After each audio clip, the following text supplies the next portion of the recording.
Morning, everybody. It's me today, not Barbara. Sorry if you're disappointed. Barbara will be on later in the week, but we've just got a few technical issues with the video. We can't get it uploaded, so hence I've had to step in for Tuesday. Today, I'd like us to have a bit of Bible study time, and Psalm 121 is a wonderful psalm, isn't it? So it's a song, a psalm of ascents going up, and we looked at a psalm of ascents on Sunday, so we've got another one today. And what I'd like to do is unpack this psalm. And while I was researching it, I learned so much. Stuff that I just never even thought about. Did you know that it was written with two voices, for example? So I've coloured it in red and blue so you can see the difference between the two participants, the two voices in the psalm, and I thought we'd look at it together. So I'm going to leave the psalm up on my screen for you to see as I talk through the various verses and the highlighted words that I'd like us to maybe pick up on a little bit. So I hope you enjoy Psalm 121 today. I'm actually recording this on Monday night, and it really has been a great blessing for me just looking at this psalm.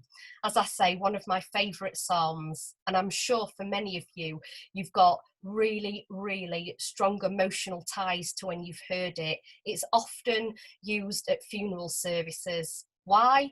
Because of that last verse, which you'll come to and we'll come to together in a moment.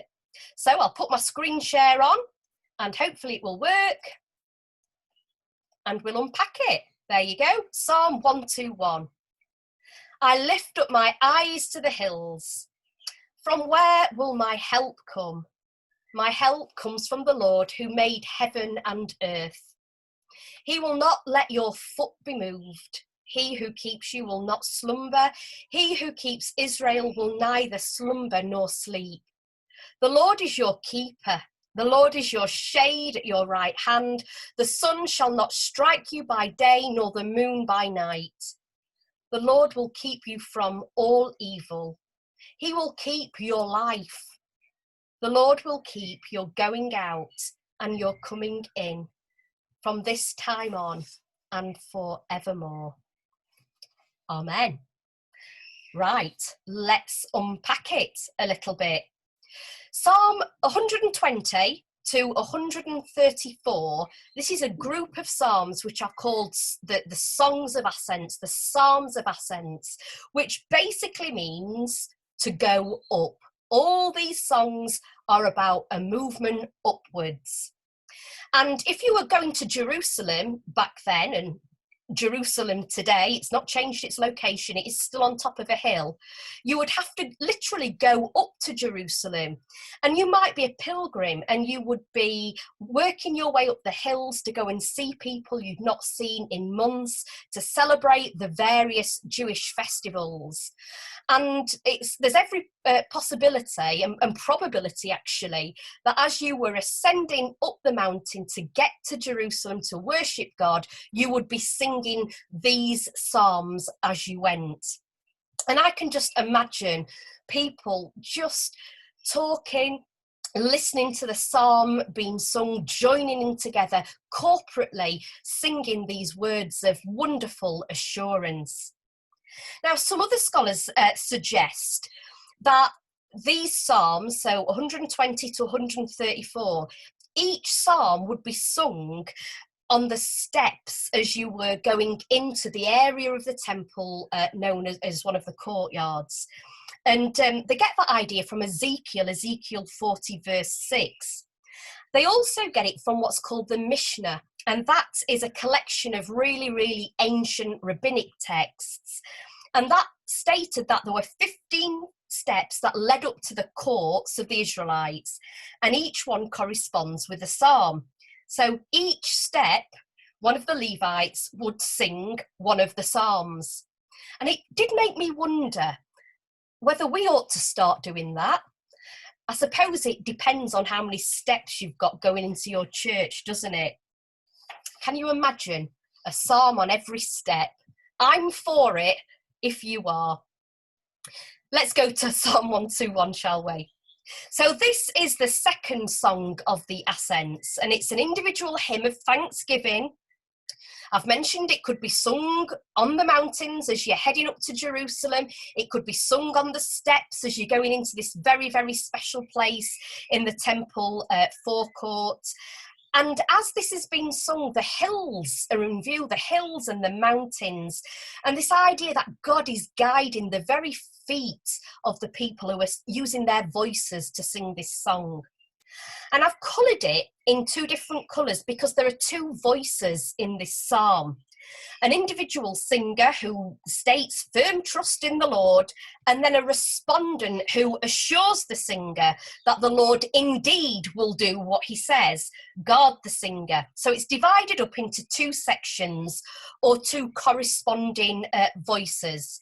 The first section is this confession of trust by an individual. That's the first two verses in red. And blue, verses 3 to 8, is the response by the worship leader, the worship officiant or the priest. And the psalm singer asks right at the very beginning, while going up to Jerusalem, I lift up my eyes to the hills. From where will my help come? And then this question is promptly answered. My help comes from the Lord who made heaven and earth. So if you look at the word help, I've underlined that, I've made that bold, because it's more than help, actually, that word. And when we're trying to translate stuff into English, sometimes we miss so much of it. So in this sense, the word help actually means to help, yes, but more than that, it means to free, to aid, but there's a sense of freedom. You could read it, from where will my freedom come? I really like that. So it's a powerful and very, very simple word, isn't it? And it's also used in Genesis 2, verse 18, where we read, then the Lord said, it is not good that the man should be alone. I will make him a helper as his partner. Again, more than the word helper. Giving man something, somebody who will aid his freedom, make him free to be who he would and needs to be. So this is a wonderful word. It actually occurs at 65 times in the Old Testament. In most cases, it refers to this help of God in some sort of life-threatening situations as well. So the word help in this psalm is a sort of help, but it's also got this idea of a strong presence and this notion that it's through God's help and support and guidance that we are free, even in the most scary of situations, even in unsettling circumstances. We can be free because the Lord is our helper. That is where our help comes from. Then we've got this other phrase, and I've made that nice and bold as well, heaven and earth, the maker of heaven and earth. And that appears 3 times in this section of Psalms, which are all about ascending. And its earliest occurrence in the biblical text is the blessing of Melchizedek, which is in Genesis 14, verse 19. And the phrase was incorporated actually into the Apostles' Creed as well. I believe in God, the Father Almighty, maker of heaven and earth. And in verse 3 to 8, we've got this other voice. The respondent to the psalm singer gives these words of assurance. It's like rubber stamping what the first person said. And in these verses, the word keep, and I've highlighted the word keeper there, but the word keeper appears 6 times, always in reference to the Lord.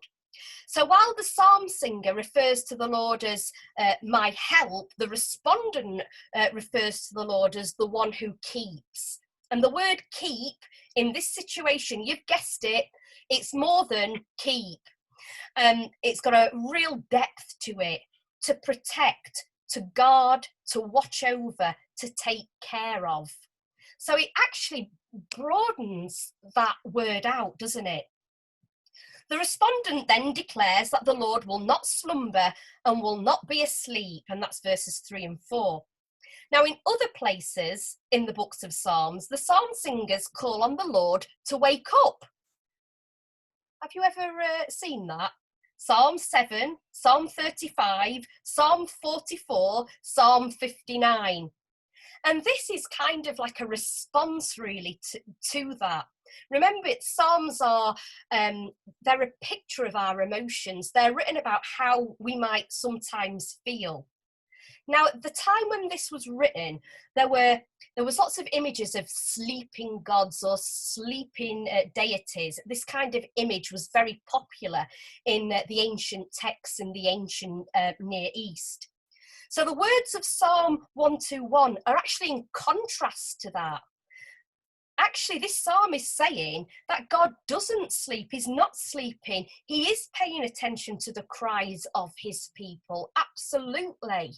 When other religions all around would speak in terms of God must be asleep, therefore this has happened. Here, we've got that being absolutely challenged. In verse 5, the psalm singer is assured that the Lord is a shade. I love that. And that word occurs 10 times in the Psalms, often used as part of the phrase, the shadow of your wings, being in the shade of the shadow of your wings.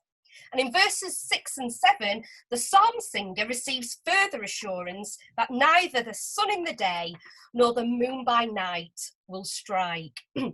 So verse 2's maker of heaven and earth, which you can see, and verse 6's by day and by night, these are what's called word pairs. And they kind of summarise the total by naming opposites. And you get that later as well. You get that in verse 8, where you've got your going out and your coming in. More word pairs. And this really indicates that the Lord will protect the psalmist's every moment. And this phrase, and I found this out, I thought this was absolutely fascinating. The phrase apparently refers to typical city life in ancient Israel, in which workers, they would leave the protective confines of the walled city in the morning, they'd go out to work in the fields in the day, and then they'd come back in the evening to the shelter of that walled area.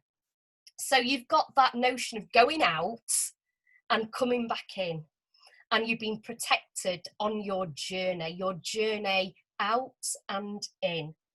So Psalm 121 provides words of absolute assurance to us that if the faithful fix their eyes on the source of their help, the source of their freedom, then the Lord, the maker of heaven and earth, who doesn't sleep, who doesn't slumber, will guard, will keep, will protect, will be a shade.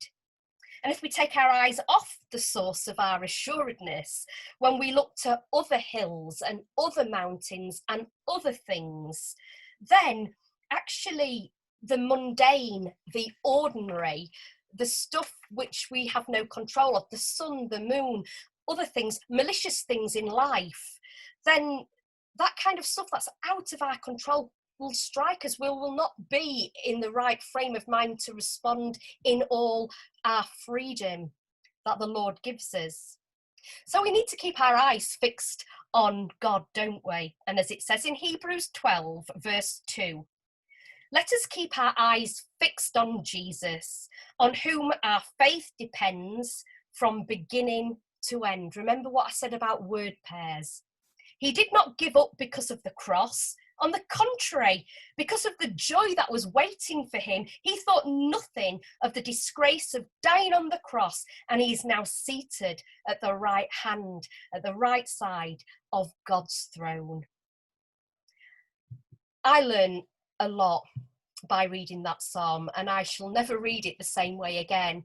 It will still give me assurance. It will still, give me something to hold on to. But absolutely more than that. It reminds me that when it says the Lord will keep your going out and your coming in from this time on and forevermore, he really, really means it. So bless you. I hope you've enjoyed a whistle-stop tour through this psalm. I know I have. I've been blessed by it. So you take care, everybody. And I'll stop my screen share so that I'm back on. So I'll be able to see you and give you a proper wave, a proper goodbye. Take care, God bless, and have a great day.